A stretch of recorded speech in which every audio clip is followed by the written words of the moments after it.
Buenas tardes, señores alumnos. ¿Se me escucha, por favor?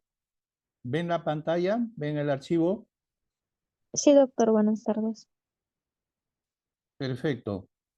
Entonces, vamos a dar inicio a la clase de hoy día, que es valvulopatía mitral y valvulopatía tricuspidia. Entonces, vamos a iniciar la clase. Recordar que los focos auscultatorios, y esto deben tenerlo bien grabado anatómicamente, el foco aórtico, el foco pulmonar, el foco tricuspidio y el foco mitral, como ustedes pueden ver. En el caso de la valvulopatía mitral, ven ustedes ahí las dos válvulas auriculoventriculares, la mitral y la tricuspidia, y en el centro hacia arriba está la aorta y la pulmonar. En el caso de la válvula mitral, cuando se debe abrirse bien, totalmente. La mala apertura de esta válvula se denomina estenosis. Entonces, la estenosis valvular mitral es la mala apertura de la válvula.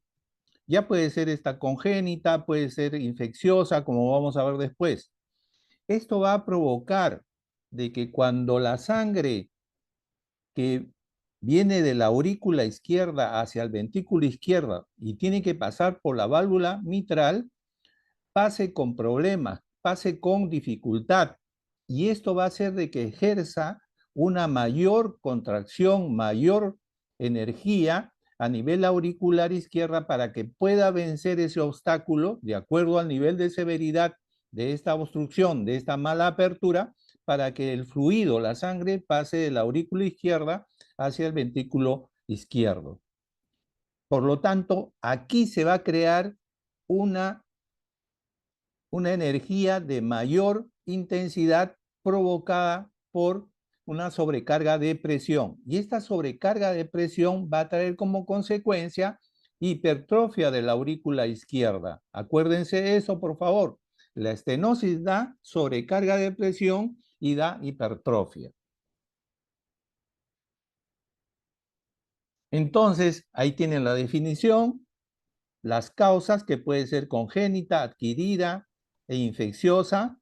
En el caso de la fiebre reumática, yo les mencionaba anteriormente en la clase que era frecuente hace años y ahora en la actualidad ya es menos porque ya se previene desde la niñez cuando hay alguna infección oral, faríngea, se trata de hacer el cultivo y se da el antibiótico adecuado. Entonces, aquí tenemos la válvula mitral cuando está cerrada y cuando está abierta. Y una mala apertura nos va a dar la estenosis valvular mitral. Por lo tanto, estas válvulas van a degenerarse gradualmente, van a engrosarse gradualmente y en algún momento pueden ser calcificadas. Hay muchas veces la fusión de las comisuras provocando una estenosis severa. Esta estenosis severa va a dejar pasar muy poco sangre hacia la válvula, hacia el ventrículo izquierdo, teniendo un ventrículo chico, pequeño. De tal manera que la aurícula izquierda, es decir, la que está encima del ventrículo izquierdo, se va a hipertrofiar, se va a agrandar. Y esto va a ser traducido en el electrocardiograma que vamos a ver, la onda P, cómo se ensancha. Aquí tenemos el corazón normal. Cuando se abre totalmente, la sangre se vacía de la aurícula izquierda hacia el ventrículo izquierdo. Y tenemos al lado derecho, fíjense, la comisura normal, que está en la parte superior, y a la derecha, media granulada, por la infección, que hace de que esta comisura se cierre y provocando un pequeño orificio provocando dificultad al vaciado de la sangre de la aurícula izquierda hacia el ventrículo. Y aquí tenemos ese problema, ese obstáculo que hay del flujo que va de la aurícula izquierda al ventrículo izquierdo, provocando una mayor resistencia y provocando de que la aurícula haga más esfuerzo para poder vencer ese obstáculo y poder vaciar la sangre, porque es necesario que vaya a la cámara izquierda para ahí irse por la aorta hacia el sistema general. El área mitral más o menos es 4 a 6 centímetros cuadrados. Si esta se reduce a la mitad, va a haber un gradiente, es decir, entre la aurícula y el ventrículo va a haber una diferencial de presiones. Eso hace de que uno tenga una idea de la severidad y también de la definición en el tratamiento, si va a seguir con tratamiento medicamentoso o va a requerir algún tipo de cirugía. En este caso, cuando la aurícula se incrementa su presión, hay hipertrofia, pero además también puede ser de que la arquitectura de la aurícula comience a alterarse, es decir, ya no va a ser la arquitectura normal de unos volúmenes y unas presiones adecuadas. Entonces, ¿qué es lo que va a traer consigo? También puede traer una deformidad de la estructura y traer problemas de arritmia. Toda hipertrofia o dilatación trae problemas de arritmia. Entonces, no solamente es el cambio estructural, sino el cambio eléctrico y el cambio hemodinámico.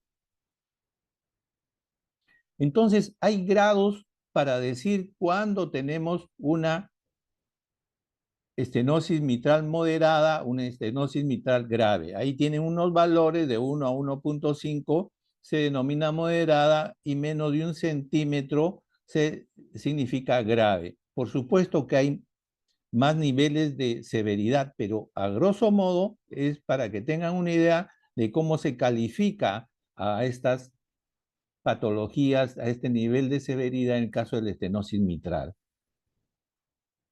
Los pacientes sanos tienen 4 a 6 centímetros, los de estenosis mitral moderada tienen menos de 2 centímetros y los graves menos de 1 centímetro, ¿no?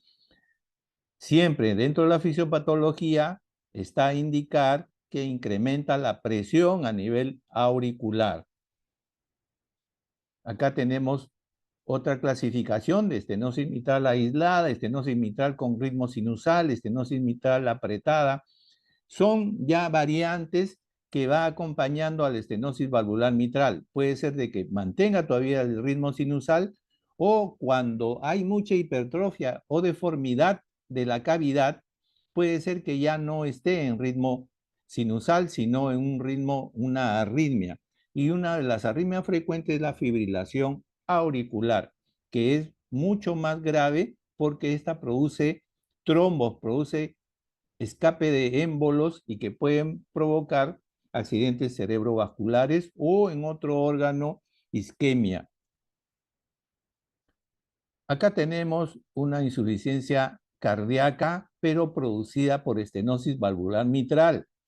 Y una insuficiencia cardíaca derecha o izquierda, que pueden ver aquí, pero sobre todo en el caso de la insuficiencia cardíaca izquierda, que es la que está comprometida a la estenosis valvular mitral.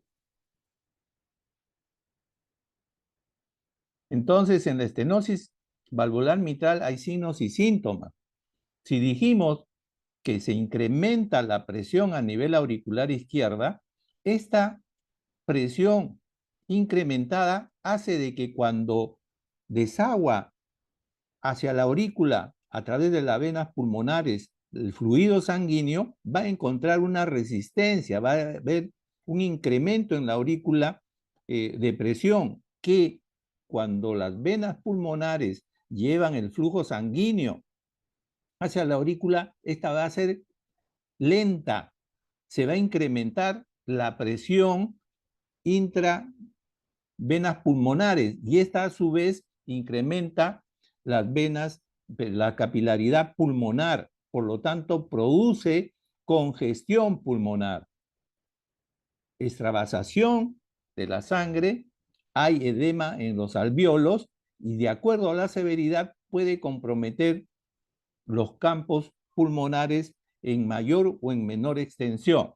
Por lo tanto, al haber este edema va a tener problemas en la respiración, en la hematosis, en el cambio oxigenatorio, y va a haber disnea, va a haber fatiga, puede haber dolor torácico, puede haber embolia sistémica, porque ya le mencioné antes, la endocarditis infecciosa puede estar también como parte de esta problemática. Hay disfonía, hay palpitaciones, puede haber hemoptisis, porque la hemoptisis no es nada más que la extravasación de la sangre a través del endotelio hacia el alvéolo pulmonar cuando está incrementada o el volumen o la presión. En este caso está incrementada la presión porque estamos frente a una estenosis valvular mitral donde se incrementa la presión a nivel de cavidad mitral, auricular, perdón. Entonces, en el examen físico, ¿qué es lo que vamos a tener? Va a haber incremento a nivel de impulso ventricular, podemos encontrar aurícula incrementada en una teleradiografía y en la inspección, ¿no? El choque de punta puede incrementarse en el lado derecho sobre el reborde esternal. ¿Por qué? Porque el incremento de la presión a nivel auricular izquierda, eso se transmite hacia las venas pulmonares, esta se transmite a nivel de capilaridad pulmonar y esta a su vez se transmite hacia la arteria pulmonar y al ventrículo derecho. Cuando hay una patología valvular mitral del lado izquierdo que estamos hablando, si es muy severo, esto va a transmitirse y puede complicar al lado derecho. Y puede haber también compromiso del lado derecho donde se puede palpar el choque de punta. A la auscultación van a encontrar siempre un soplo en fase diastólica que corresponde a la estenosis valvular mitral. En las fases iniciales puede haber un aumento del primer ruido, aumento del componente segundo ruido, pero todo esto va a depender del grado de severidad. Muchas veces cuando es muy leve no se oculta estos cambios, ¿no? Pero sí es importante que recuerden que hay un ruido cardíaco anormal. Además del primer y segundo ruido que uno puede escuchar, se va a encontrar en la fase diastólica, ni bien inicia el segundo ruido, va a empezar otro ruido pequeño que puede corresponder al chasquido de apertura. Este chasquido de apertura se presenta solamente en la estenosis valvular o mitral o tricuspidia, porque el mecanismo en ambas son similares. En este caso que estamos hablando de la mitral, se puede apreciar chasquido de apertura cuando hay una mala apertura de la válvula mitral. Este chasquido de apertura tiene un tiempo, unos 0.06 segundos después del segundo ruido se va a producir.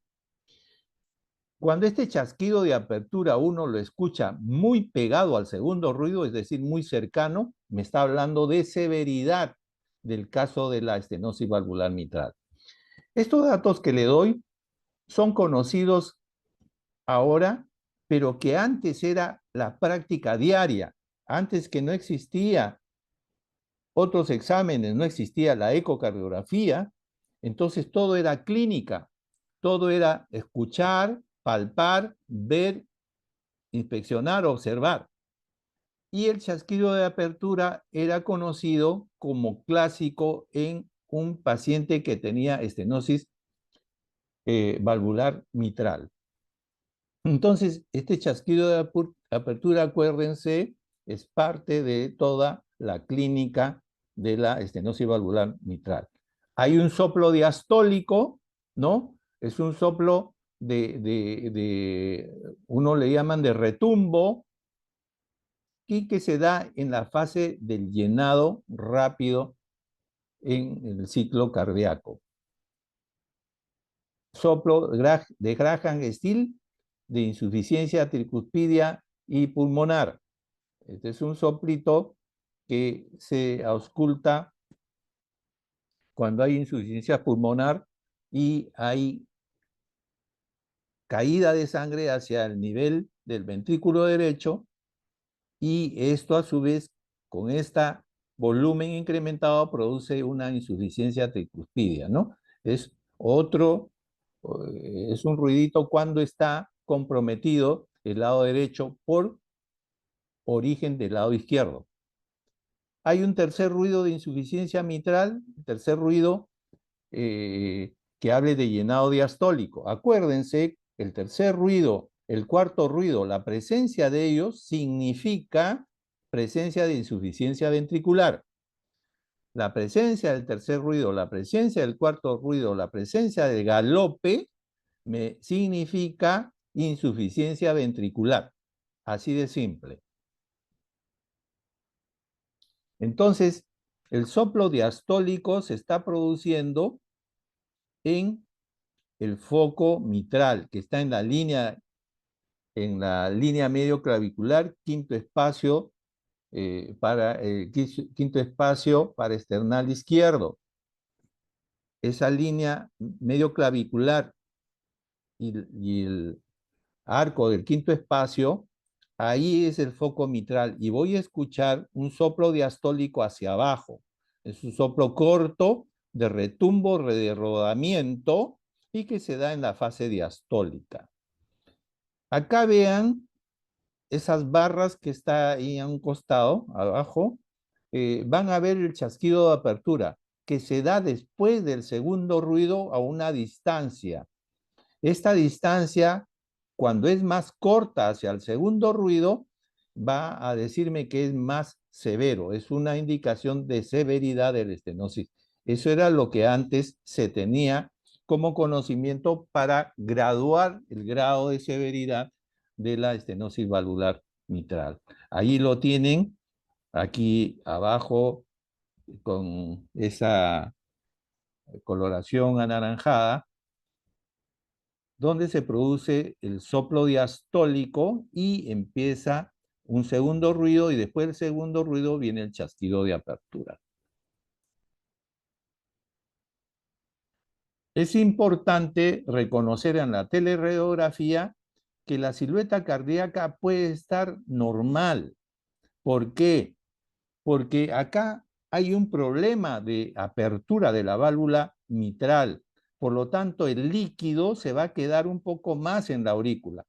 Por lo tanto, lo que va a crecer es más la aurícula, el arco de la aurícula izquierda, que se ve en el perfil, en el contorno izquierdo del corazón, en la parte media. Ahí es el arco de la pulmonar y arco de la aurícula izquierda.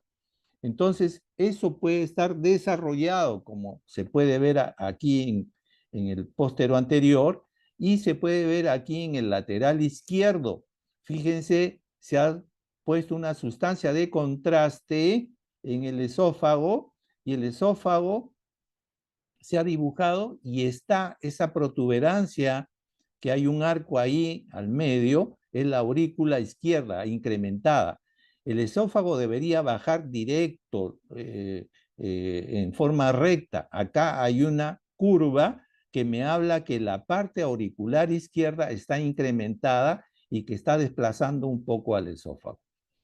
Entonces, estos estudios era lo que antes se manejaba. Estoy poniendo acá porque esta simpleza se puede hacer. Ustedes cuando vayan al SERUM no van a tener probablemente ecocardiografía, que es el gold estándar, que es un aparato, pero hasta ahora sigue siendo costoso para nuestro país, pero pueden tener que tomen rayos X y pueden tener un electrocardiógrafo por ahí. Entonces, si hacen esta observación, esta visualización, van a darse cuenta que sí se puede observar la aurícula incrementada. Aquí, la aurícula en el póstero anterior, no se ve el ventrículo izquierdo muy desarrollado. ¿Por qué? Porque el volumen que se supone debería pasar de la aurícula izquierda al ventrículo izquierdo es menor. lo que se va a desarrollar más bien es la parte auricular, porque hay una sobrecarga de presión, y eso es lo que va a determinar que estemos frente a una estenosis valvular mitral pura. Es decir, no hay otro soplo, no hay otra alteración de otra válvula. Por eso es que se denomina estenosis valvular mitral pura con estas características. Entonces, en el examen físico, ya dijimos, hay un soplo diastólico, hay un chasquido de apertura, ¿no? Cuanto más cercana al segundo ruido, es más severa, ya dijimos eso. Antes, que había bastantes casos de estenosis valvular mitral, había una facies mitral. Y la facies mitral es más o menos como nuestras paisanitas que están en la sierra, en la puna, que tienen esas chapas medias rojizas, moradas, medias rojizas en los pómulos. Más o menos esa era la facies que presentaba una estenosis valvular mitral moderada a severa. Y con esa clínica, más el soplo, más la radiografía y el electrocardiograma, uno se atrevía a decir este diagnóstico. En la actualidad, ya ahora se hace el diagnóstico con la ecocardiografía. Es mucho más precisa, se va a ver las estructuras anatómicas, se va a ver las cavidades, y con el Doppler se va a manejar lo que es el flujo que pasa a través de las válvulas y que se puede medir y nos va a dibujar el área de la válvula, y en base a las dimensiones podemos decir si es leve, moderado o severo. ¿Qué pruebas tengo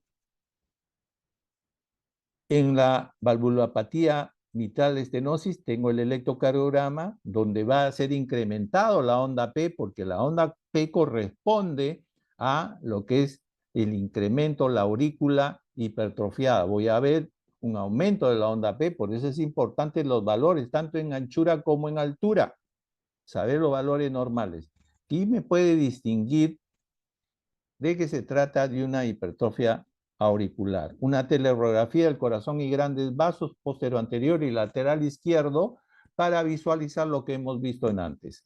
La ecocardiografía, que puede ser transtorácica o puede ser transesofágica, meter por la boca como si fuese un endoscopio y poder acercarnos más por otro lado hacia el corazón y ver lo que no se puede ver con la transtorácica. El cateterismo cardíaco es meter un catéter hacia las cavidades, medir las presiones y soltar una sustancia de contraste para que dibuje los tamaños y visualizar. Eso se hacía antes, ya no se hace, pero es importante que ustedes lo tengan en cuenta porque es parte del procedimiento.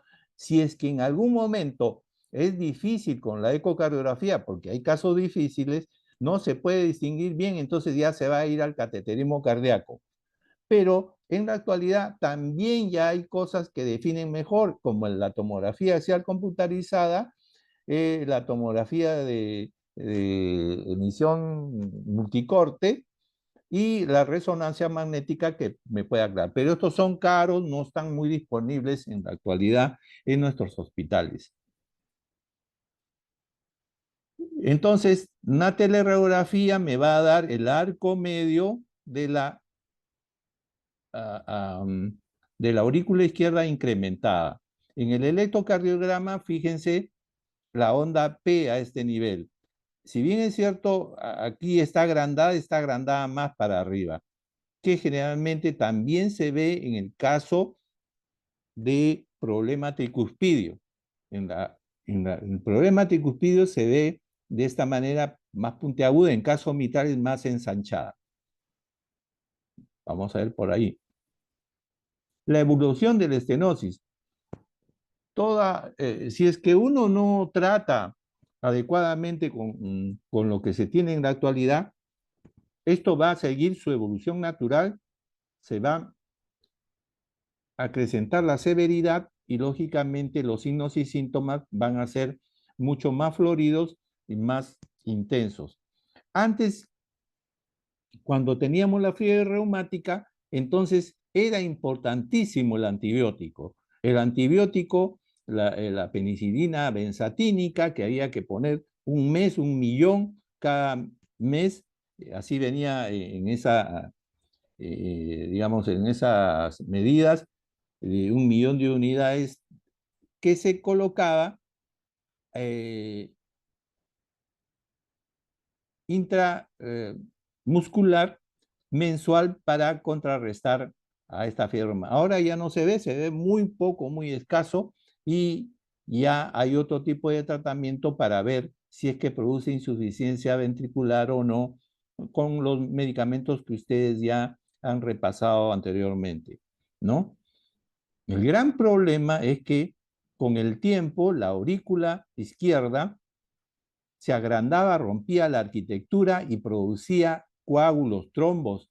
Y este problema del trombo era digamos, el que al final producía la muerte del paciente porque comprometía otros órganos tan sensibles como el cerebro, el riñón o los miembros inferiores. Entonces, esta patología valvular no es simple.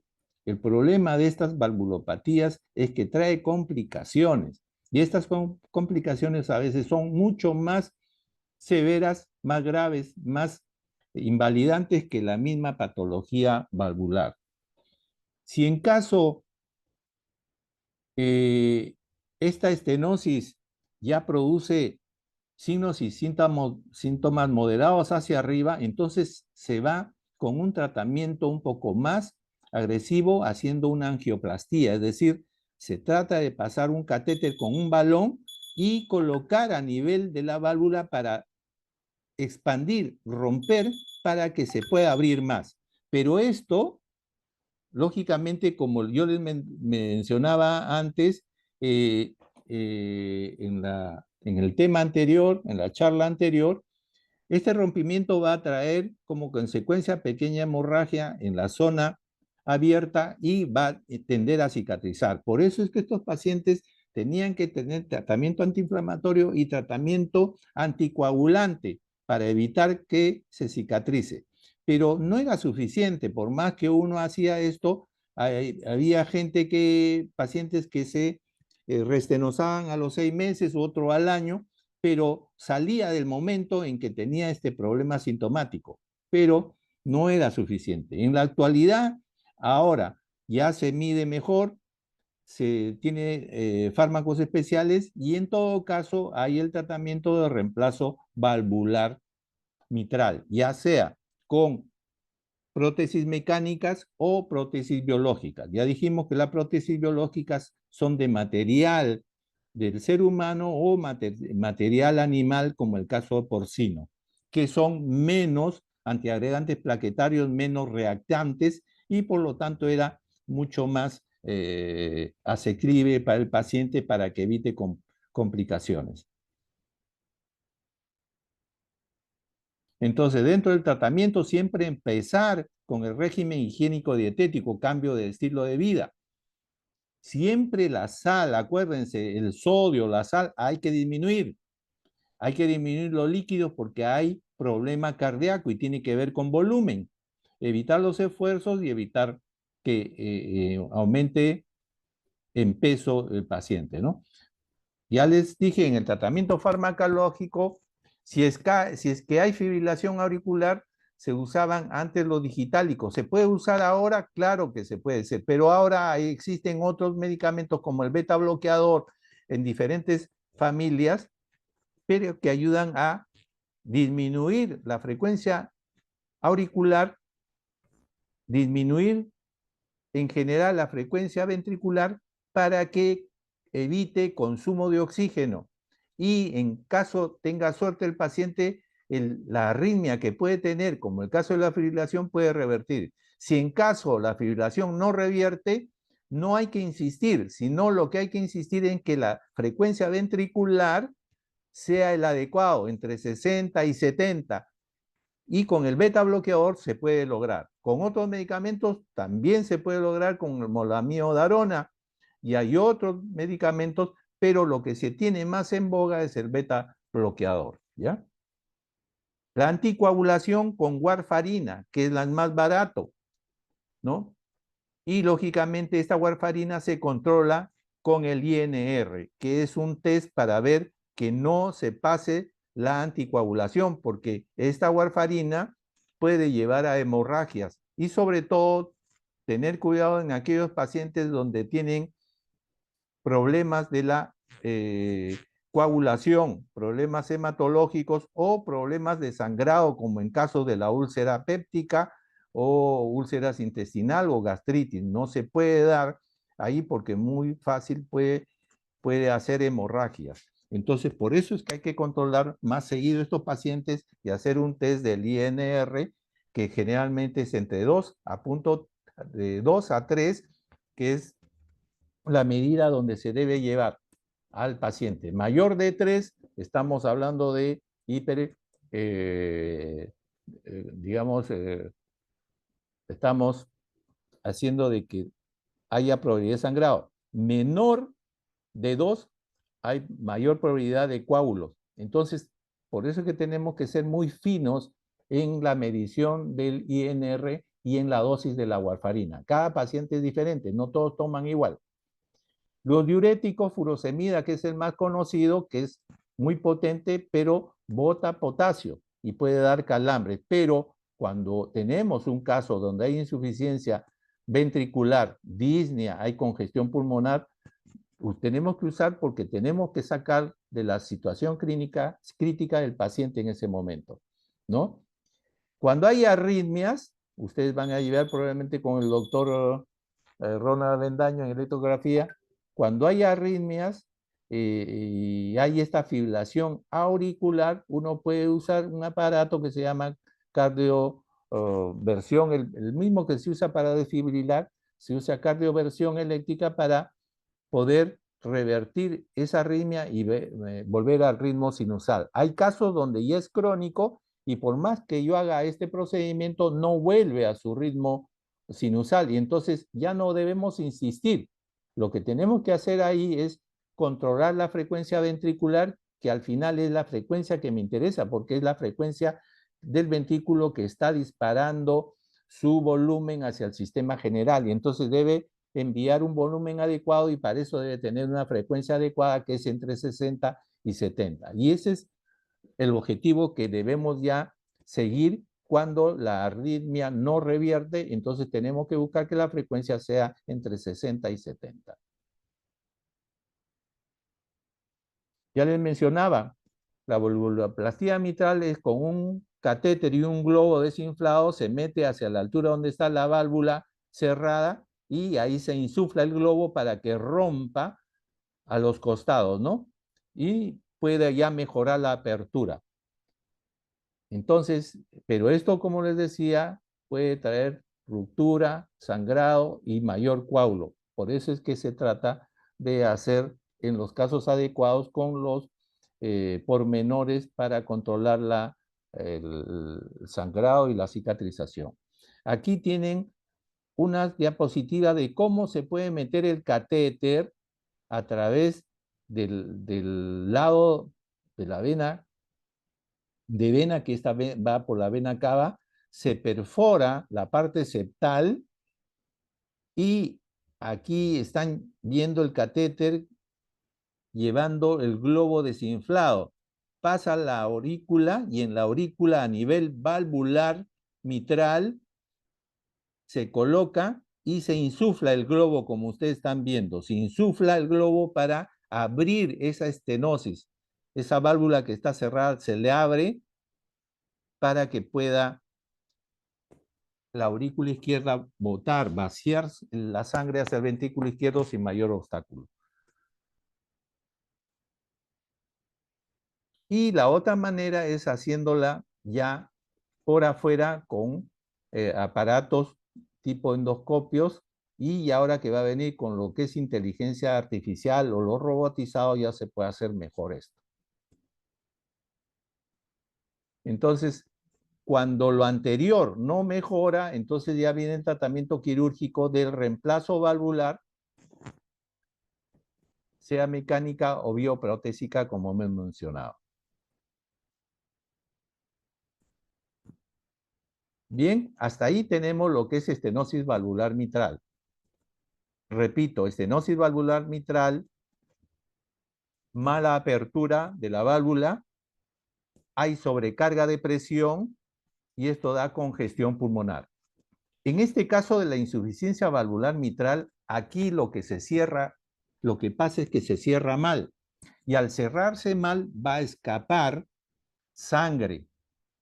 Entonces, pero esa sangre que escapa va a ir pues a la aurícula izquierda.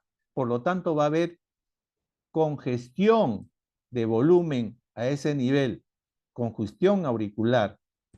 Insuficiencia valvular mitral, por lo tanto, es la incompetencia valvular que se desarrolla como consecuencia de una alteración anatómica o infecciosa, etcétera, etcétera, ¿no? De la válvula mitral. Ustedes vean ahí en el diagrama la flecha que me está indicando que el ventrículo izquierdo a la hora de la sístole, que se supone debe salir la sangre hacia la aorta, que bien sale, pero además, como la válvula mitral no está bien cerrada, deja un hueco, tiene un agujero ahí, llámese infecciosa, congénito, sale la sangre también por ahí, regresa la sangre. Estamos diciendo que regresa porque lo normal es que vaya de la aurícula izquierda al ventrículo izquierdo, pero en la sístole, que debe estar bien cerrada esa válvula, está mal cerrada por las diferentes causas y regresa sangre del ventrículo hacia la aurícula izquierda. Eso se llama insuficiencia o regurgitación valvular mitral. Por lo tanto, la aurícula está recibiendo sangre, la aurícula izquierda está recibiendo sangre de las venas pulmonares que siguen llenando, pero a la vez está recibiendo sangre del ventrículo izquierdo hacia la aurícula, está sobrecargando la aurícula de volumen. Ojo, la aurícula izquierda entonces se sobrecarga de volumen, ya no es presión acá. Esa es una gran diferencia con el anterior caso. Sobrecarga de volumen, y esta sobrecarga de volumen va a traer dilatación auricular a expensas de su pared, va a adelgazarla, pero va a crecer la aurícula. Igual, eso vamos a ver en la radiografía porque vamos a ver el arco medio también incrementada. Pero el problema está acá, es que este volumen que está incrementado hace de que cuando el flujo que viene de las venas pulmonares a la aurícula izquierda va a encontrar lleno, por lo tanto ese flujo se va a retardar, se va a enlentecer, va a incrementar el volumen a nivel de las venas pulmonares y estas van a incrementar hacia el capilar pulmonar, va a incrementar, va a dilatar el endotelio y va a haber extravasación también hacia alveolo.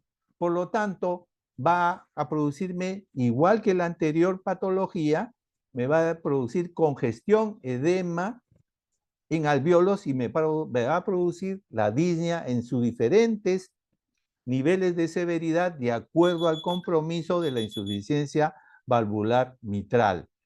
Es decir, acá el problema es de sobrecarga de volumen, mientras que en el anterior caso de estenosis era sobrecarga de presión, pero ambas, tanto el volumen incrementado como la presión incrementada, me han incrementado las presiones y volúmenes de todas las cámaras y venas pulmonares y capilaridad pulmonar. Por lo tanto, puede también sobrecarga de volumen puede pasar al lado derecho y provocar congestión a nivel arteria pulmonar, y esta el ventrículo derecho, y esta a su vez la aurícula derecha, y esta a su vez las cavas correspondientes. Por lo tanto, lo del lado izquierdo puede alterar al lado derecho y producirme tanto insuficiencia cardíaca derecha como insuficiencia cardíaca izquierda. Por eso es que los signos y síntomas es importante identificarlos y de acuerdo a su presencia interpretar qué es lo que está pasando con este paciente.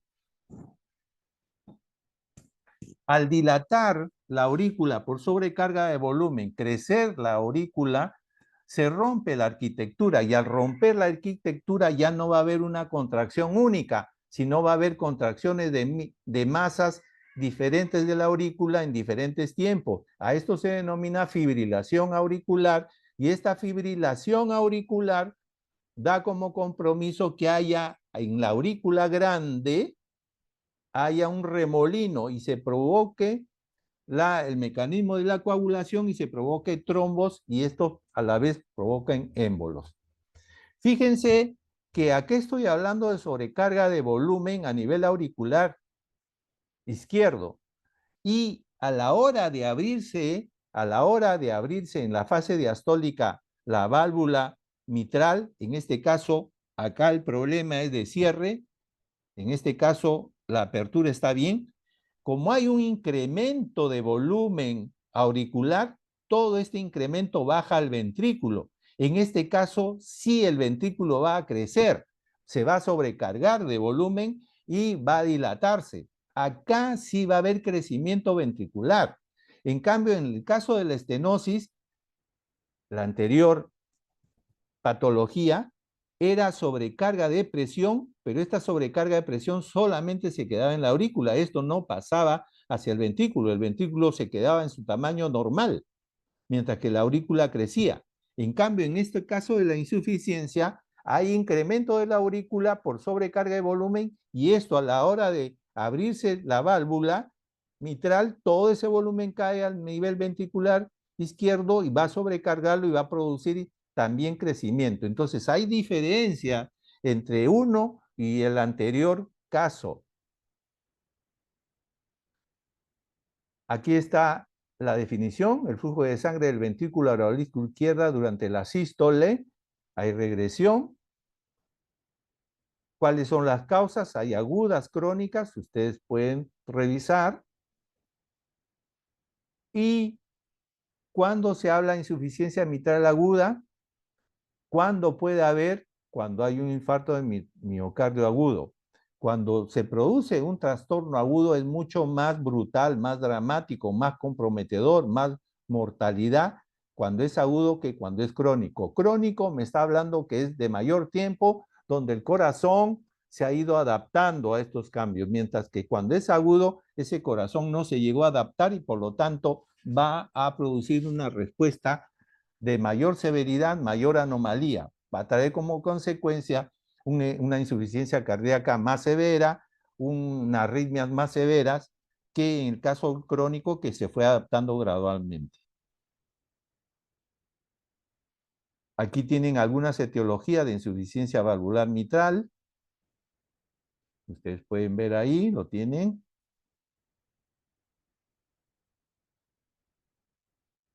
En la actualidad son más degenerativas.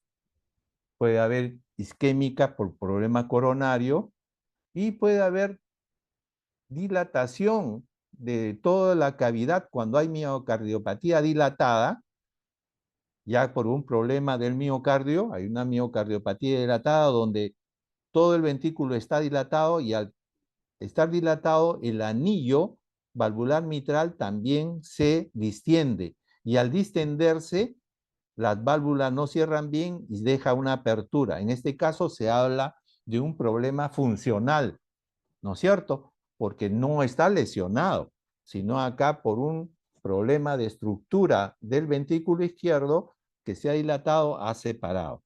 Pero esto también ha traído controversias porque a la hora de definir qué cosa es funcional y orgánico, se habla de que en este caso el anillo de la válvula se ha dilatado. Entonces, al ya haberse dilatado hay un cambio estructural. Entonces, para no tener problemas se dice insuficiencia mitral funcional, ¿no? Orgánico funcional por dilatación del anillo valvular. Fíjense aquí en la anatomía, se supone que debe estar cerrado, ¿ya? Bien cerrado, como está acá. Pero ustedes ven aquí en la parte de arriba, del cuadro de arriba, donde hay un prolapso, ven la válvula mitral, no está como el otro a un nivel más bajo, sino se ha hecho un arco, eso se llama prolapso, que es una de las causas.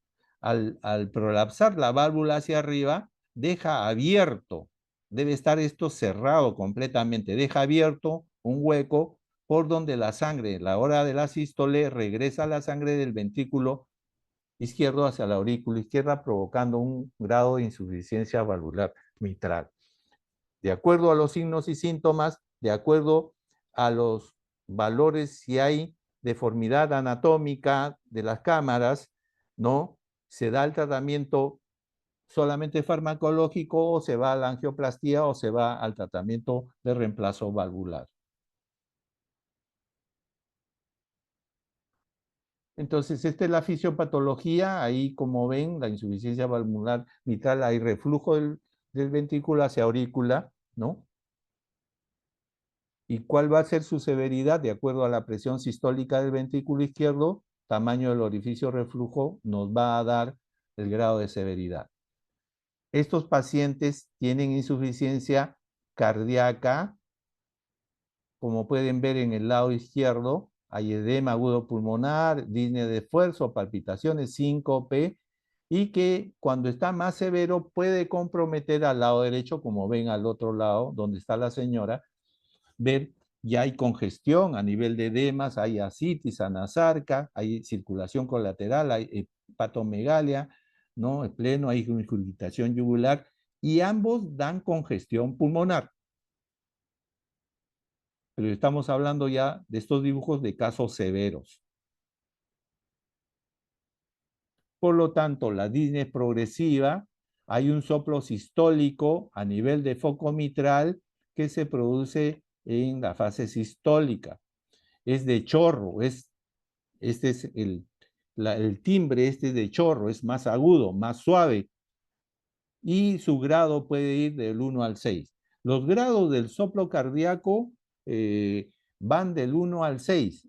Hay varias clasificaciones, pero el más conocido es del 1 al 6. El 1 es levemente, pues, ¿no? El 2 es un poquito más severo y así va subiendo hasta el grado 2. Siempre que escuchemos un soplo, tenemos que poner grado 2 sobre 6, es decir, sobre esa clasificación. Se dice que sobre el grado 3 ya está apareciendo el frémito o tril. ¿Qué significa esto? Yo pongo mi mano, la palma de mi mano, en el foco donde yo escucho el soplo, grado 3, y voy a percibir una vibración en la palma de la mano, una vibración de el soplo, del ruido que produce y que es fácil de palparlo. Cuando es fácil de palpar, estoy hablando de un grado 3 hacia arriba, donde me está más o menos indicando el grado de nivel de severidad de la patología. Hay un impulso ventricular hiperactivo, hay palidez, hay fatiga. Este paciente, todos los signos de insuficiencia cardíaca izquierda. Acá pueden tener algunos datos. Lo más importante es el soplo que ustedes pueden encontrar en el foco mitral. Siempre el soplo sistólico de la insuficiencia valvular mitral se escucha en el mismo foco del quinto espacio, como hemos mencionado, en la línea medio clavicular, pero también se escucha en la parte axilar. La parte axilar, ustedes colocan el estetoscopio en la parte axilar izquierda, por supuesto, y van a escuchar el mismo timbre del soplo que escuchan en el foco mitral, porque la zona de irradiación es hacia la axila, hacia atrás y hacia la axila. Entonces, ¿qué pruebas tenemos? El electrocardiograma, teleradiografía del corazón y grandes vasos, ecocardiografía Doppler, gol estándar, la angiografía con radionúclidos, cateterismo cardíaco, la tomografía axial computarizada, la tomografía de emisiones multicortes y la resonancia magnética. ¿Qué tengo acá? Incremento también de la aurícula de la onda P.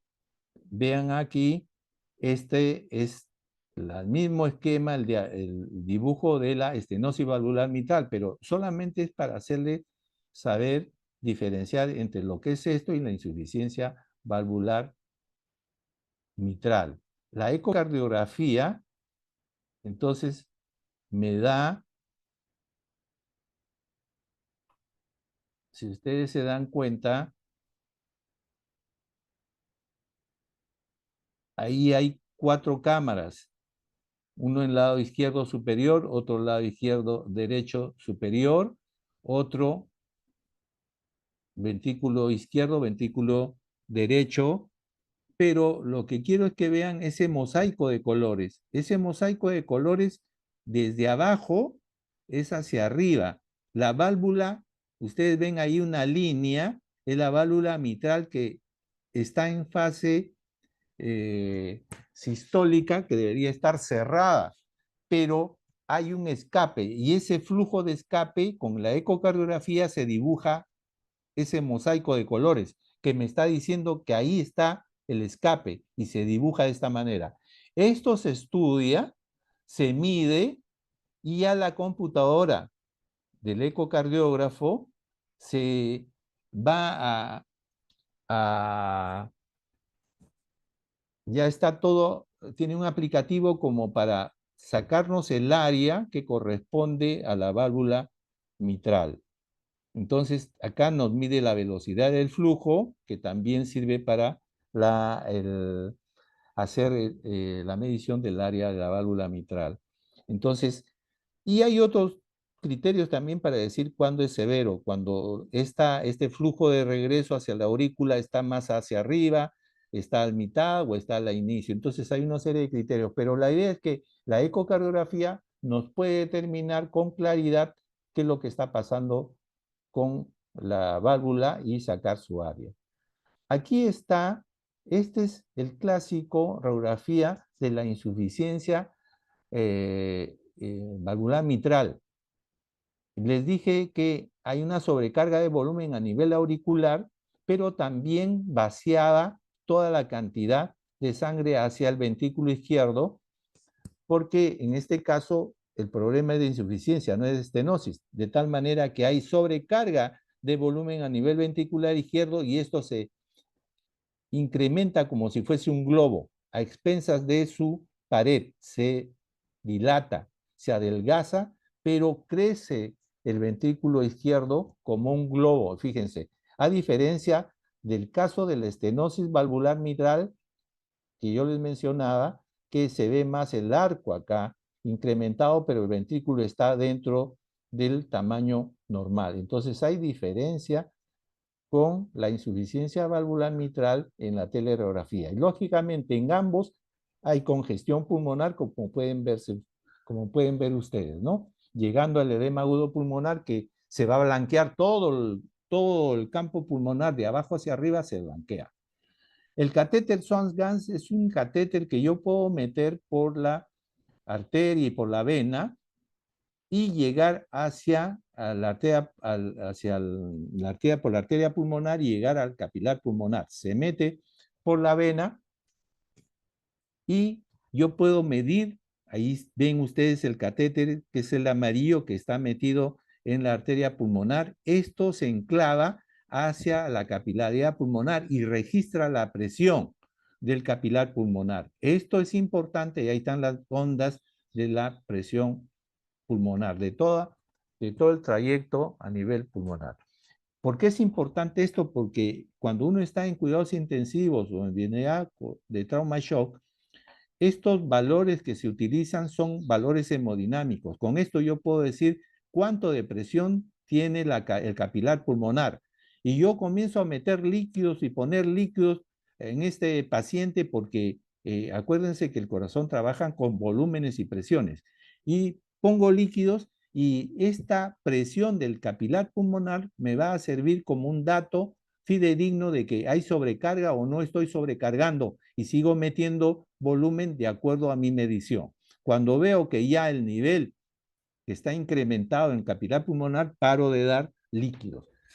En una unidad coronaria ya hay que trabajar más con datos hemodinámicos y esto se consigue con estas mediciones. Por eso, este balón también es usado en la insuficiencia cardíaca severa y como vamos a ver en shock cardiogénico, ya son evaluaciones invasivas las que tenemos que tener datos en pacientes críticos. Entonces, el diagnóstico diferencial en un cuadro agudo es un infarto miocardio complicado, insuficiencia valvular aórtica, embolia pulmonar, ¿no? En los cuadros crónicos, la estenosis valvular aórtica, cardiomiopatía, hay varios casos diferenciales para distinguir de esta valvulopatía, ¿ya? ¿Cuál es el tratamiento? Higiénico-dietético, siempre no farmacológico. Y en el caso farmacológico, o sea, dar los digitálicos, dar los beta bloqueadores, como hemos mencionado anteriormente. Si hay muy sobrecarga de volumen, hay que dar entonces los diuréticos, ¿no? Aquí está, por ejemplo, la contrapulsación con globo intraórtico, que es lo que se mencionó hoy día, y también se va a mencionar en shock cardiogénico porque estos son aditamentos que sirven para hacer ayuda como soporte de ayuda al corazón. Se usan los inotrópicos endovenosos y se hace profilaxia contra la endocarditis. Es decir, siempre hay que tratar de evitar compromiso infeccioso.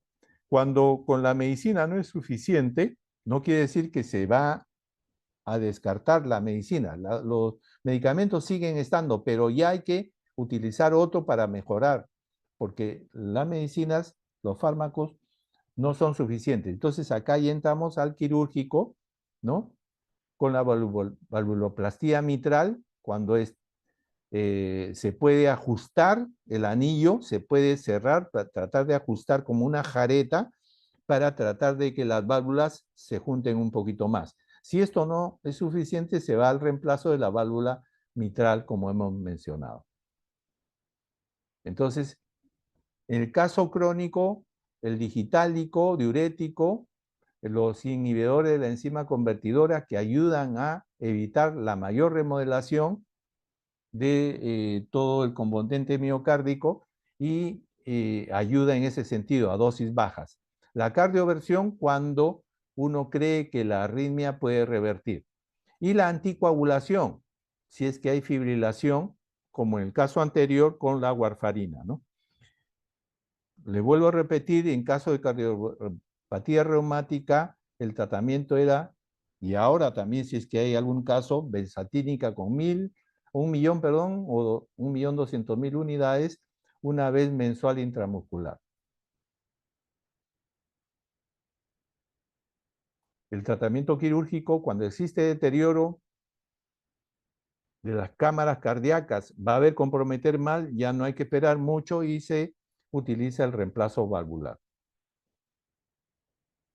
Fíjense acá cómo ahora con los procedimientos actuales se lleva con un catéter una válvula por la arteria y se baja hacia se pone hacia nivel auricular,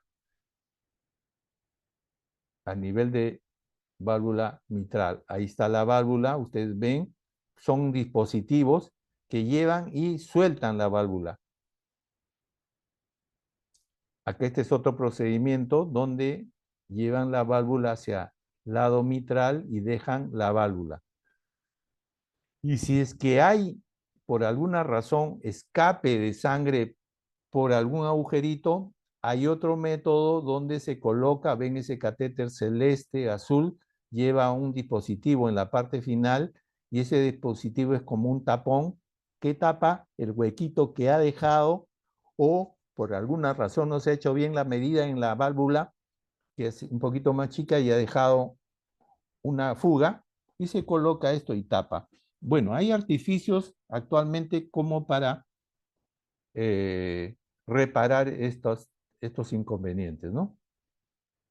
Este es un corte que se hace a la válvula cuando está dañada para que después se cierre con sutura en forma adecuada. Y ese borde que ustedes ven es un anillo. Ese es el anillo que va pegado hacia la anatomía del corazón para que la válvula se implante mejor.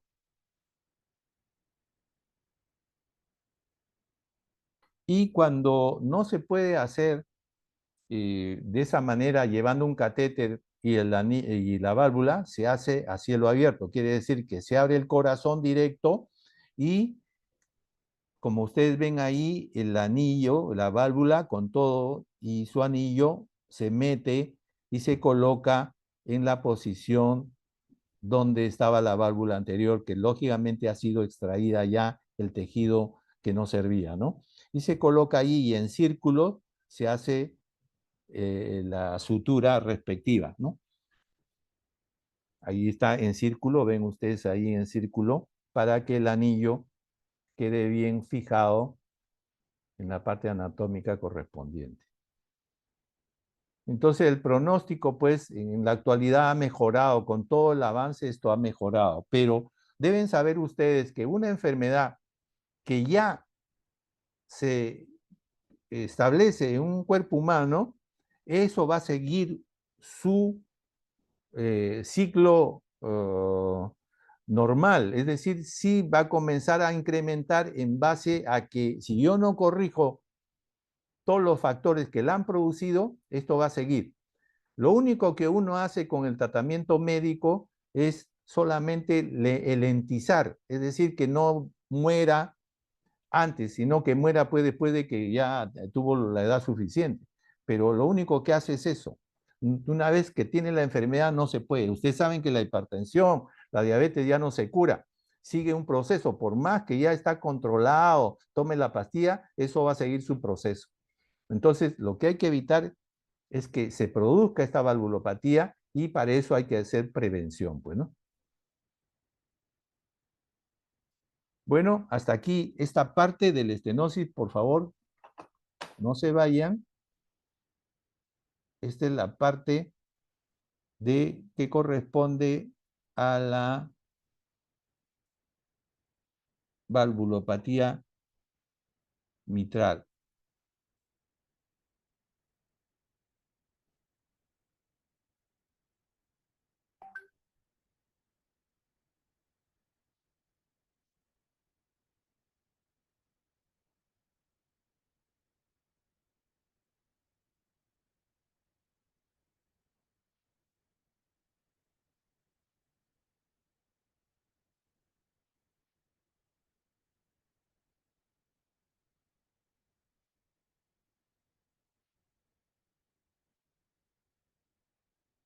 ¿Se ve, por favor? No, Todavía, doctor.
¿Se ve ahí la pantalla, por favor?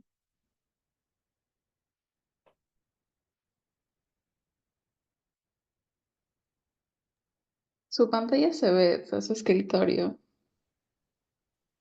Ya, pero no se ve la...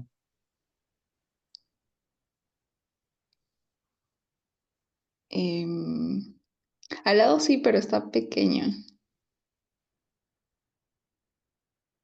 A ver.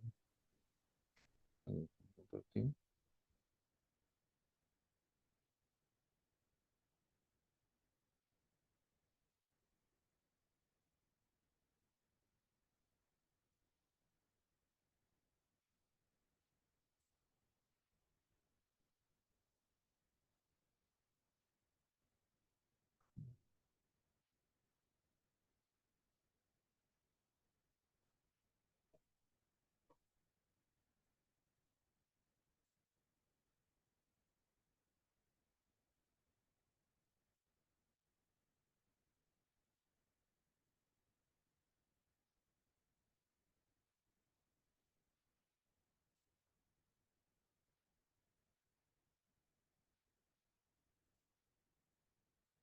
Ahí se ve. Ahora sí, doctor. Sí, se ve. Ya.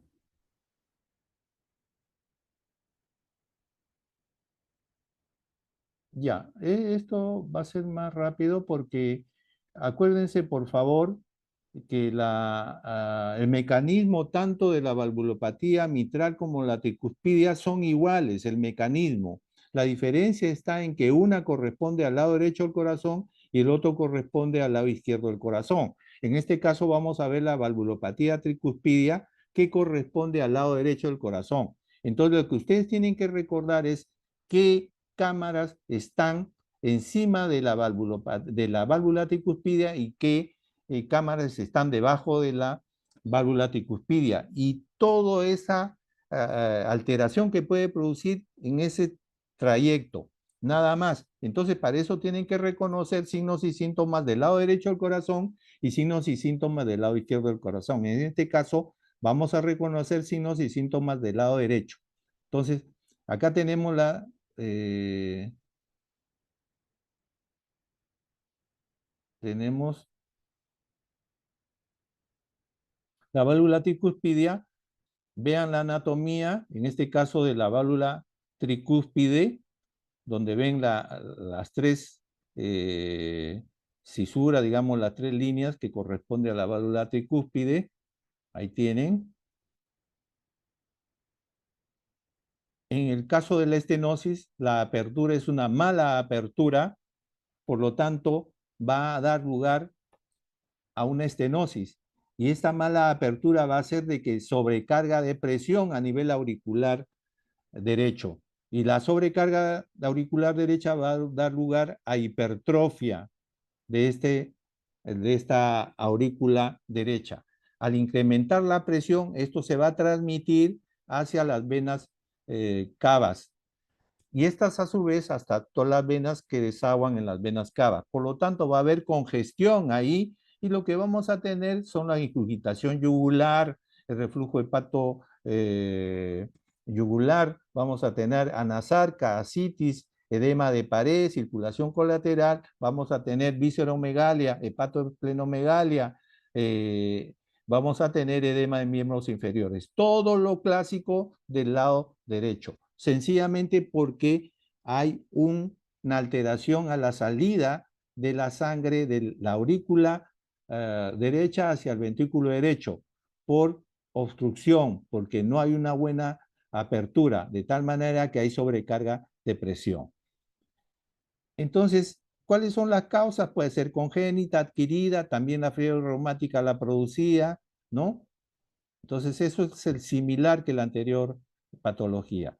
Entonces, aquí está qué signos y síntomas me va a dar: congestión venosa sistémica, fatiga, aleteo de las venas del cuello, va a haber las ondas A gigantes, que es problema de aurícula, puede haber congestión a nivel de hígado, dando dolor, hay hepatoesplenomegalia, la presión venosa yugular elevada y sobre todo el soplo que va a ser en fase diastólica, de llenado. Entonces, de acuerdo a la severidad, este soplo de rodamiento a nivel de válvula tricúspide va a ser más severo, más audible o menos audible. Esto era para estudiar cómo son las ondas a nivel de las venas cavas y para ver a nivel auricular y ventricular derechos, para ver cómo se puede ir alterando en base a sus volúmenes y presiones, ¿no? Lo cierto es que se produce un soplo diastólico. Ustedes ven en S2 y después ven ahí como el chasquido de apertura también que puede haber después del segundo ruido. Ven en el medio un soplito ahí diastólico. ¿Qué estudios puedo tener? Son los mismos que ya hemos visto anteriormente, ¿no? Un electrocardiograma básico, una teleradiografía de grandes vasos, una ecocardiografía Doppler. Acuérdense, la ecocardiografía Doppler. La ecocardio es para ver estructuras, movimientos, y el Doppler es para ver flujos.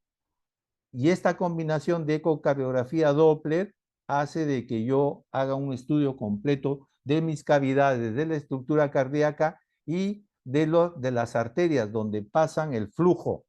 Y ese flujo también tiene una velocidad y eso puedo medirlo y a través de sus valores puedo determinar si es severo, moderado o leve. Tenemos el cateterismo cardíaco, ya les dije que se mete un catéter hacia el corazón, se miden las presiones, volúmenes y con una sustancia de contraste puedo también ver los tamaños de las cámaras. La TAC, el TEM y la resonancia magnética como estudios más sofisticados. La estenosis tricuspidia, entonces fíjense acá, la flecha me está indicando la válvula tricúspide que no se abre bien, no se abre bien. Y fíjese, abajo está la aurícula y hacia adelante, hacia arriba en este caso, está el ventrículo derecho. Fíjese, el ventrículo derecho está dentro del tamaño normal o un poquito menos, pero lo que ha crecido, ven abajo, es mucho más grande.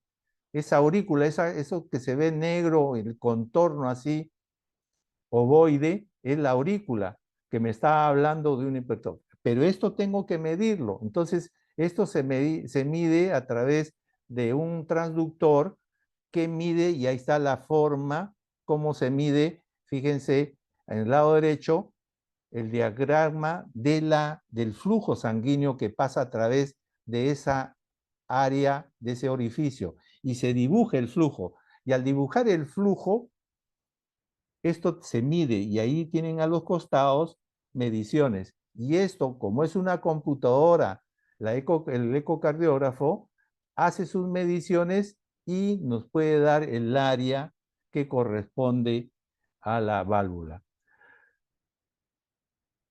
¿Cuál es el tratamiento entonces? Igual que la anterior, un tratamiento siempre, cambio de estilo de vida, dieta, bajo de sal, poco líquido, evitar estrés, bajar si está con sobrepeso. Viene un tratamiento farmacológico son los diuréticos, restricción. Acá, con más razón también, hay que usar los diuréticos, furosemida, porque hay congestión, hay edema, hay anasarca, como hemos visto, hay edema en miembros inferiores. Si con el tratamiento no es suficiente, se hace la valvuloplastía, es decir, igual se mete un balón, un catéter con un balón y se abre. Se rompe eso, se da anticoagulantes o en todo caso, si no es suficiente, se va al reemplazo valvular con las válvulas que hemos mencionado, mecánicas o biológicas. Tenemos entonces la insuficiencia tricuspidia, que es el mecanismo diferente a la estenosis. En este caso se produce en la fase sistólica y acá va a regresar sangre del ventrículo derecho hacia la aurícula derecha. Está siendo insuficiente. Por lo tanto, va a haber una sobrecarga de volumen a nivel auricular derecho. Ya no hay la sobrecarga de presión porque acá es volumen. Y como hay sobrecarga de volumen, la aurícula derecha crece, se dilata, se puede romper las estructuras y ya no contraer como una musculatura única, sino va a contraer, va a haber mini contracciones, que a eso corresponde la fibrilación auricular, en este caso de la aurícula derecha. Por lo tanto, esta regurgitación, este volumen, también se va a transmitir hacia las venas cavas y hacia las venas tanto superior como inferior, provocando igual congestión. Acá ya hay una congestión por sobrecarga de volumen. La anterior patología era de estenosis y había sobrecarga de presión, congestión por sobrecarga de presión. Acá es sobrecarga de volumen. Y esta sobrecarga de volumen me va a traer como consecuencia lo mismo que advertimos en la estenosis tricuspidia. Va a haber congestión a nivel de yugular, habiendo la infiltración yugular, hay reflujo hepatoyugular, hay circulación colateral, edema de pared, ascitis, hay visceromegalia y hay edema en miembros inferiores. Lo mismo, solamente hay que saber el mecanismo. ¿Y cuál va a ser el tratamiento? Similar al anterior. Entonces, la causa más frecuente es la dilatación del ventrículo derecho, el anillo tricuspidio, complicación e insuficiencia cardíaca derecha, ¿no? Aquí están viendo ustedes cómo en la parte sistólica, en la parte de la izquierda está normal, pero en la parte derecha ven que en la sístole, que debe salir del ventrículo hacia la arteria pulmonar normal, como sale acá, pero a la vez hay escape de sangre en esta parte sistólica, donde debería estar cerrado bien la válvula tricuspidia, se escapa sangre hacia la aurícula derecha, porque hay un mal cierre. Entonces, eso se llama insuficiencia valvular tricuspidia y el mecanismo es de regurgitación. Acá nuevamente para hacer ver que el ventrículo derecho, cómo hay regresión de flujo hacia la aurícula, provocando incremento de la aurícula derecha y las venas cavas congestionándola. ¿Qué signos y síntomas? Depende de la severidad, si hay otra patología o no, de la causa también, porque hay, por ejemplo, tumores que comprometen a nivel auricular, provocando también patología. La válvula tricuspida también puede ser alterada genéticamente y congénitamente, o por problemas infecciosos o por problemas traumáticos. Entonces, ya ahí está los signos y síntomas que hemos mencionado. Hay edema periférico y el soplo acá ya no es un soplo en diástole, sino es un soplo en sístole más agudo, más en chorro y que se va a producir en la fase sistólica.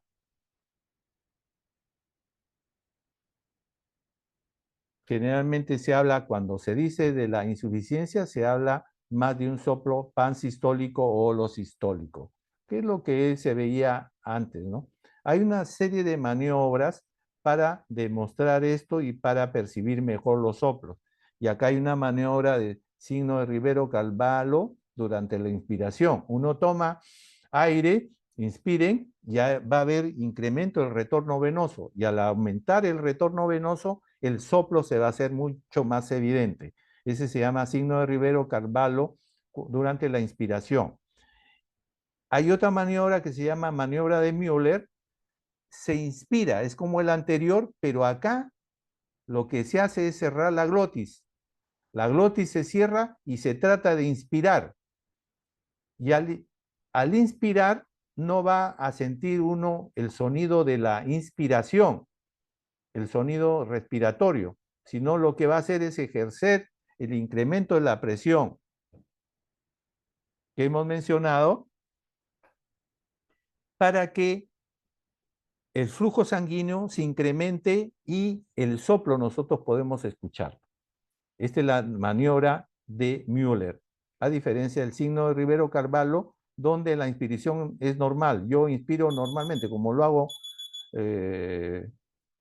normalmente, y tomar aire, hago esto, suena, pero a la vez el soplo que yo estoy poniendo el estetoscopio puedo escuchar. En cambio, en la maniobra de Müller no hago este sonido, sino cierro la glotis y trato de inspirar. Y así hago de que la presión y la velocidad de la sangre que va hacia el lado derecho se incremente y el soplo se va a sentir mejor, ¿no? Y disminuye durante la tensión o la maniobra de Valsalva. La maniobra de Valsalva es soplar con la boca cerrada, soplar, ¿no?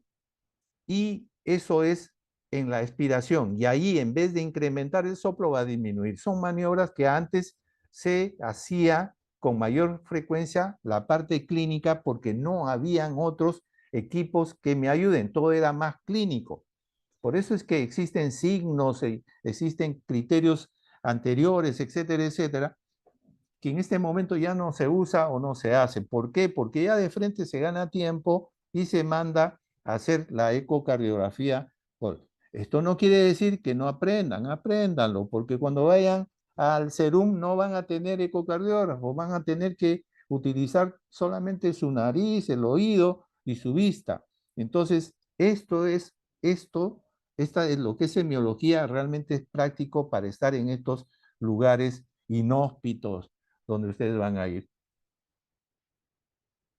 El soplo es generalmente en la insuficiencia es holosistólico o pansistólico.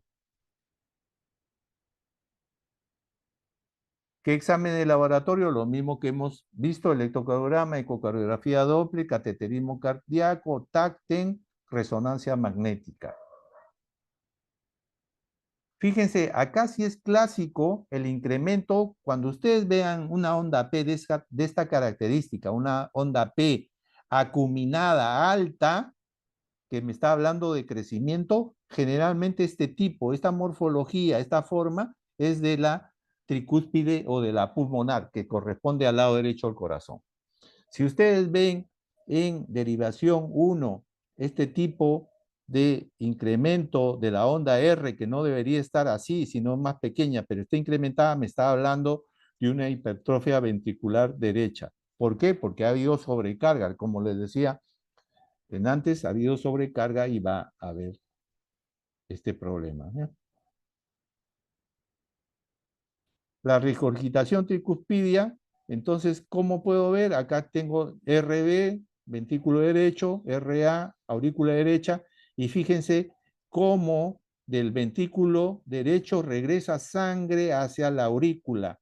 Y cuando se produce, pasa por la válvula tricuspidia, que está al inicio de ese mosaico, pasa con una velocidad turbulencia, provocando toda una alteración en la hemodinámica y esto se dibuja así con este mosaico. Entonces uno puede medir este mosaico, puede hacer unos dibujos, unos diagramas que tienen medición y la computadora de la ecocardiografía puede determinar el área. Fíjense, acá está y acá está ese mosaico que se puede ver mejor, ¿no? Que ya llega hasta abajo, es decir, hasta el techo de la aurícula. A comparación del otro, que no me llega, la aurícula está más abajo del techo, esto me llega al inicio nomás. Este es más incipiente y este es más severo, ¿no?